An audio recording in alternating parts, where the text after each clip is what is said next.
The Nix in Mischief. A certain lake in Germany was once the home of a Nix, who became tired of the monotony of life under water, and wished to go into the upper world and amuse himself.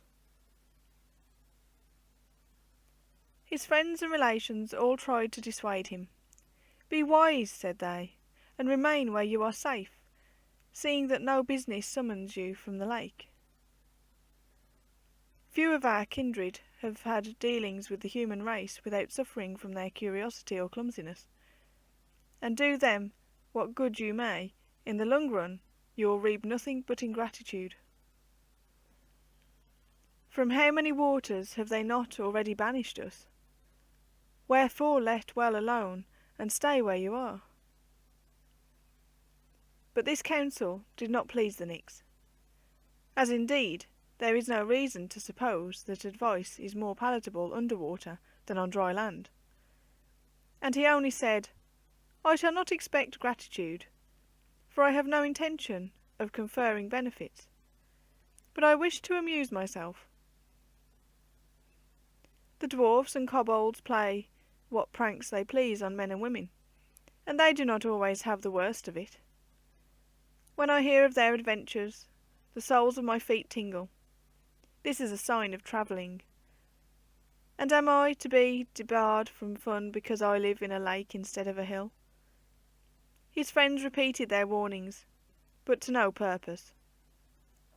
The Nix remained unconvinced, and spent his time in dreaming of the clever tricks by which he should outwit the human race, and the fame he would thereby acquire on his return to the lake.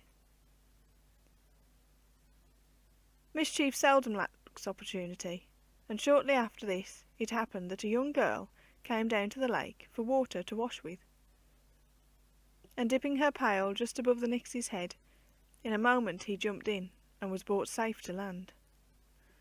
The maid was Bess,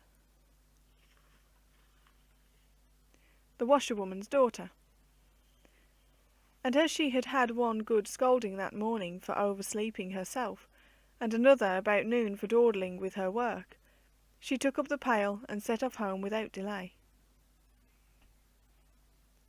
But though she held it steadily enough, the bucket shook, and the water spilled hither and thither. Thinking that her right arm might be tired, she moved the weight to her left, but with no better success, for the water still spilled at every step.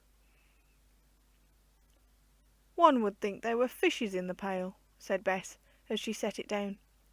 But there was nothing to be seen but a thin, red water-worm wriggling at the bottom, such as you may see any day in a soft water tub. It was in this shape, however, that the Nix had disguised himself, and he almost writhed out of his skin with delight at the success of his first essay in mischief.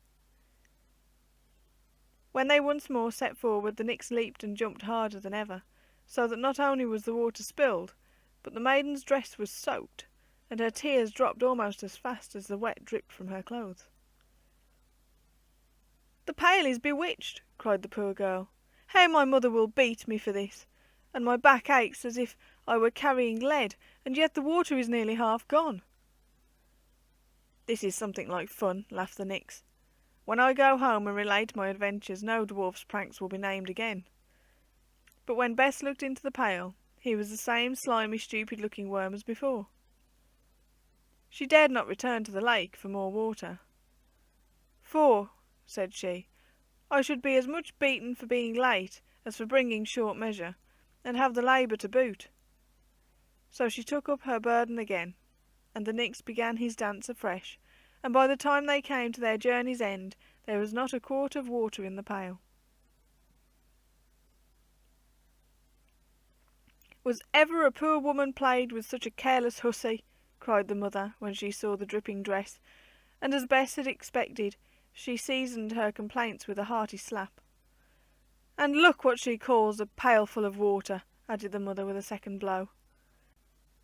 Late in the mornings, unlucky all day, thought poor Bess, and as her mother cuffed her she screamed till the house rang with the noise, for she had good lungs, and knew that it is well to cry out before one gets too much hurt.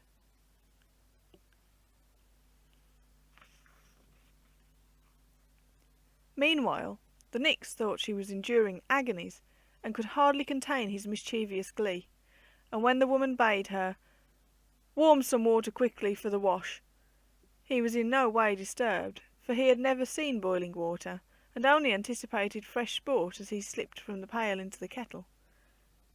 "Now," cried the mother sharply, "see if you can lift that without slopping your clothes." "Aye, aye," laughed the nix, "see if you can, my dear," and as poor Bess seized it in her sturdy red hands, he began to dance as before. But the kettle had a lid, which the pail had not. Moreover, Bess was a strong strapping glass, and stimulated by the remembrance of her mother's slaps, with a vigorous effort she set the kettle on the fire. "I shall be glad when I'm safely in bed," she muttered. "Everything goes wrong today." "It is warm in here," said the nix to himself after a while. "In fact, stuffy. But one must pay something for a frolic, and it tickles my ears to hear that old woman rating her daughter for my pranks. Give me time and opportunity, and I'll set the whole stupid race by the ears. There she goes again. It is worth enduring a little discomfort, though it certainly is warm, and I fancy it grows warmer." By degrees the bottom of the kettle grew quite hot, and burnt the nix, so that he had to jump up and down in the water to keep himself cool. The noise of this made the woman think that the kettle was boiling, and she began to scold her daughter as before, shouting, "Are you coming with that tub tonight or not? The water is hot already." This time the nix laughed, as they say, on the other side of his mouth, for the water had now become as hot as the bottom of the kettle, and he screamed at the top of his shrill tiny voice with pain. "How the kettle sings tonight," said Bess. "And how it rains," she added, for at that moment a tremendous storm burst around the house, and the rain poured down in sheets of water, as if it meant to wash everything into the lake.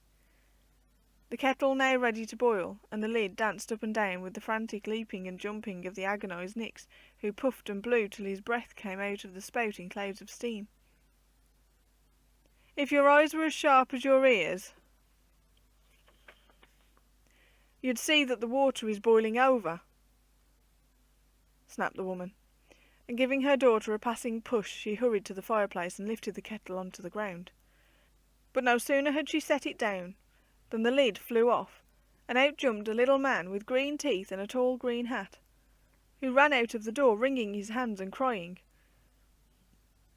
303 years have I lived in the water of this lake, and I never knew it boiled before." As he crossed the threshold a clap of thunder broke with what sounded like a peal of laughter from many voices, and then the storm ceased as suddenly as it had begun. The woman now saw how matters stood, and did not fail next morning to fasten an old horseshoe to the door of her house, and seeing that she had behaved unjustly to her daughter, she bought her the gayest set of pink ribbons that were to be found at the next fair. It is on record that Bess, who cared little for slaps and sharp speeches, thought this the best bargain she had ever made. But whether the nix was equally well satisfied is not known.